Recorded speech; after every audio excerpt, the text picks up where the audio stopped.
Ya, selamat datang di kuliah online untuk pertemuan ketiga menyusun project charter.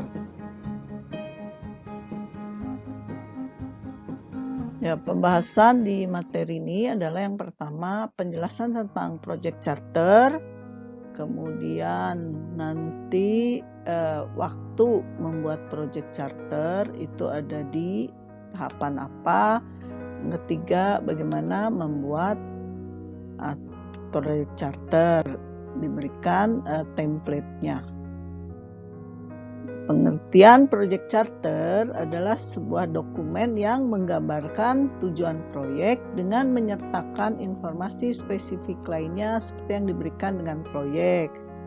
Misalnya hasil pekerjaan yang dihasilkan, biaya yang dibutuhkan, dan waktu pengerjaan, dan hal lainnya.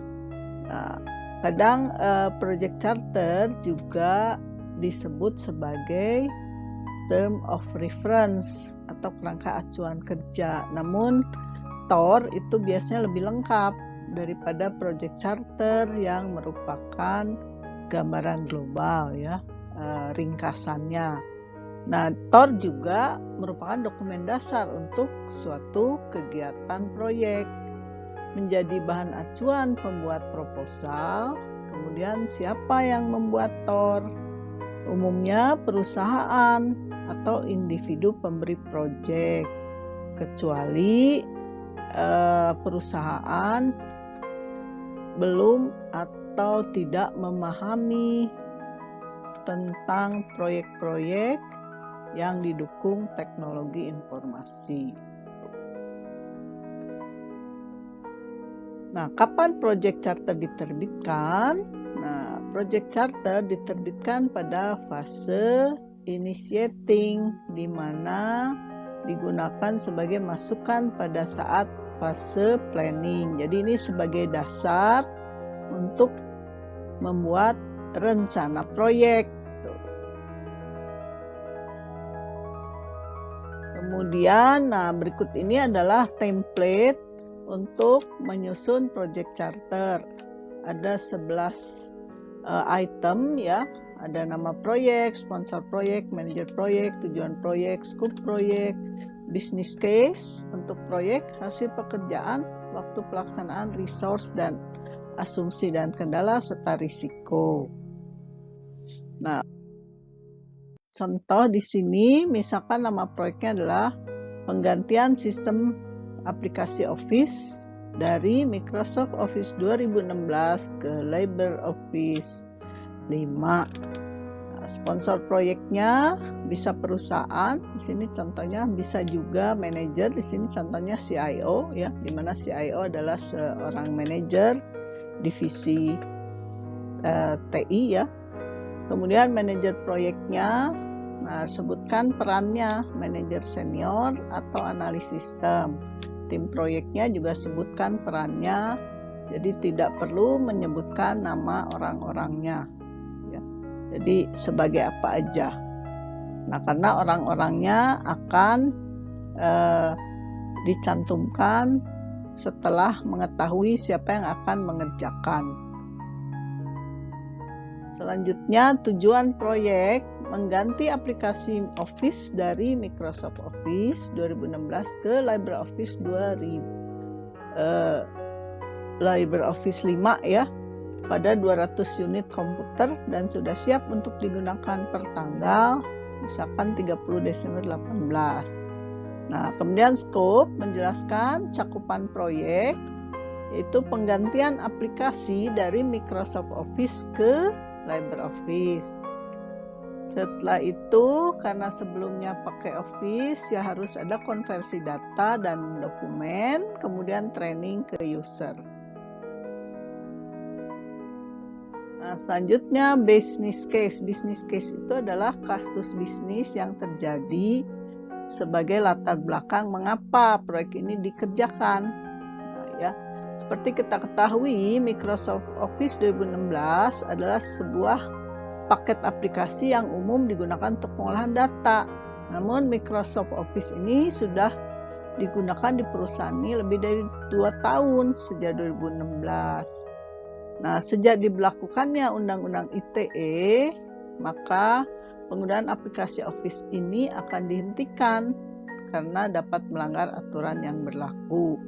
Nah, selain Undang-Undang ITE, tentunya juga Undang-Undang Hak Cipta, karena Microsoft Office adalah software yang berlisensi, jadi pemakainya harus menggunakan Office yang original yang berlisensi. Ya. Nah, sebagai gantinya akan diberlakukan penggunaan LibreOffice 5 untuk memberlakukan semua pengolahan data yang ada di perusahaan ini. Jadi nantinya karena LibreOffice adalah software yang bebas ya, open source, jadi bisa digunakan untuk berbagai keperluan administrasi di perusahaan.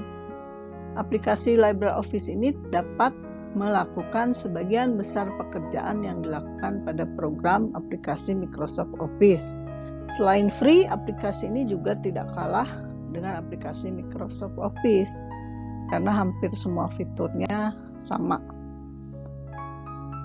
Selanjutnya, hasil pekerjaan atau deliverable berupa sebuah laptop akan diganti dari aplikasi Microsoft Office 2016 ke LibreOffice 5. Kemudian training user akan dilakukan selama 1 bulan.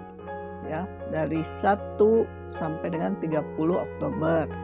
Yang ketiga, tanggal 30 Desember semua desktop sudah menggunakan aplikasi LibreOffice 5.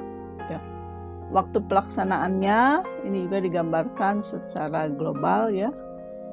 Bulan pertama melakukan training, bulan kedua instalasi aplikasi LibreOffice dan migrasi maksud saya peralihan ya dokumen. Bulan ketiga final penggunaan LibreOffice. Jadi LibreOffice sudah bisa dioperasikan. Nah, selanjutnya untuk sumber daya ya, di sini budget dan tim. Budget maksimal sebesar 50 juta, total tim 4 orang. Nah, asumsi dan kendala. Nih, asumsi itu adalah batasan ya, batasan-batasan dan anggapannya. Constraint ya. Target menyelesaikan sebelum tanggal 30 Desember. Kemudian hari kerja adalah Senin sampai dengan Jumat. Spesifikasi komputer minimal Core i3, memori 2 GB. Biaya proyek tidak lebih dari 50 juta. Nah, risiko yang akan dibebankan kepada tim apabila dalam proyek ini gagal dan perusahaan harus mempergunakan atau membeli ya Microsoft Office, maka biaya yang harus dikeluarkan adalah sebesar unit ya, jumlah unit 200 dikali harga Office-nya, jadi sekian. Nah, ini tentunya akan menjadi beban tim yang mendapat proyek ini. Tuh ya, itu dari 11 poin project charter. Nah, selanjutnya dari project charter dibuatlah proposal. Proposal adalah dokumen yang merinci ruang lingkup proyek, biaya dan jadwal proyek, serta menjelaskan langkah-langkah yang akan diambil oleh tim proyek untuk menghasilkan produk. Jadi di sini proposal adalah sebagai pelaksanaan proyek berdasarkan project charter atau TOR. Nah, ini dibuat berdasarkan TOR atau project charter. Dokumennya adalah perencanaan proyek. Kegunaan dari proposal berisi perkiraan tim proyek untuk proyek eksternal dan sebagai alat penjualan. Proposal juga disebut sebagai project planning ya, atau perencanaan proyek. Nah, outline-nya ada cover nih, judul, daftar isi, ruang lingkup, kemudian tentang biaya keuangan, tercantum harga total dan tanggal pengiriman. Bila termasuk hardware, perincian harga hardware dan sistem operasinya juga harus ada. Bila ada pembelian software, dicantumkan juga jenis dan versinya. Terus ada planningnya, menggambarkan langkah-langkah rencana untuk membangun proyek. Ada penerimaan nanti untuk pengujian, ya. Ada kondisi dan asumsi seperti yang tadi ya, kendala. Kemudian ada istilah-istilah khusus yang digunakan di dalam proyek ini kalau ada. Nah, sekarang ada istilah kick off meeting. Nah, sebagai penanda ya, betulnya bahwa proyek sudah dimulai. Nah, berbentuk ini rapat perdana proyek di antara semua pihak yang terkait dengan pelaksanaan proyek. Nah, rapat ini melibatkan semua pihak yang terkait dalam pelaksanaan proyek. Kemudian perlu diadakan untuk mendapat pemahaman yang sama tentang proyek tersebut. Jadi ini pihak-pihak terkait itu ada tim proyek ya, yang akan membuat atau menyelesaikan proyek. Kemudian juga tim sponsor atau tim user, juga tim pelanggan. Kalau ada tim vendor sebagai penyedia perangkat ya, kalau ada juga ada di kick off meeting ini. Topik utamanya membahas project charter atau TOR project. Biasanya bentuk meetingnya dilengkapi dengan presentasi yang dilaksanakan oleh tim pengembang atau tim pelaksana proyek. Langkah-langkah presentasinya ya seperti biasa presentasi. Jadi ada pembukaan, memperkenalkan, menjelaskan garis besar proposalnya, terus ya harus di copy sebanyak jumlah peserta ya. Nah, kemudian sebelum nanti tanya jawab atau sebelum presentasi bisa memberi waktu untuk membaca proposal bagi peserta meeting. Beri penekanan utama di setiap bagian yang penting, yang terakhir tutup. Kemudian sarankan user untuk bagaimana mendukung proyek ini. Nah, selanjutnya ya tinggal diskusi tanya jawab. Nah, untuk TOR, ini contoh TOR dan proposal outline-nya seperti ini.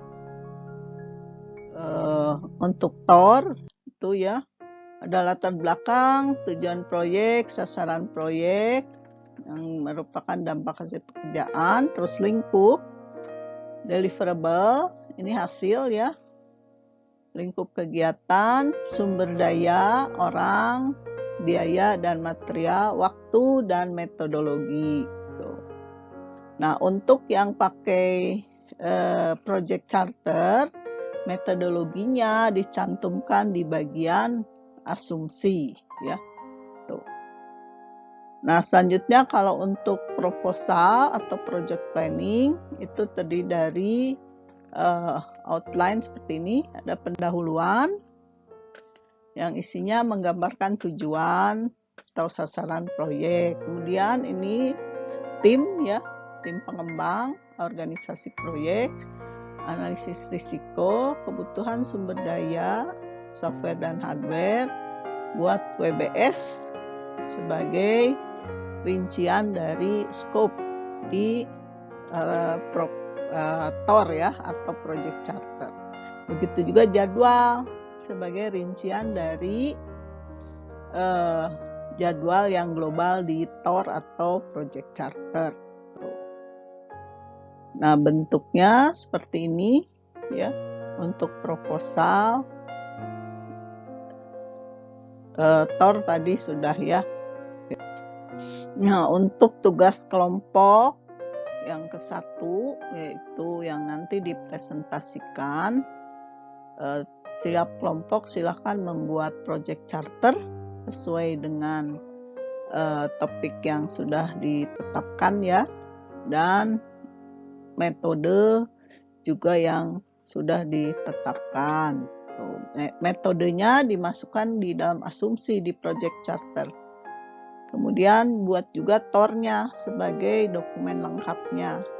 Dikirim melalui e-learning, nama filenya PPSI pcharter atau PPSI TUTS, ya, nomor kelompoknya. Deadline-nya 3 hari setelah jadwal UTS. Nanti ketika setelah UTS pertemuan pertama itu dilakukan presentasi.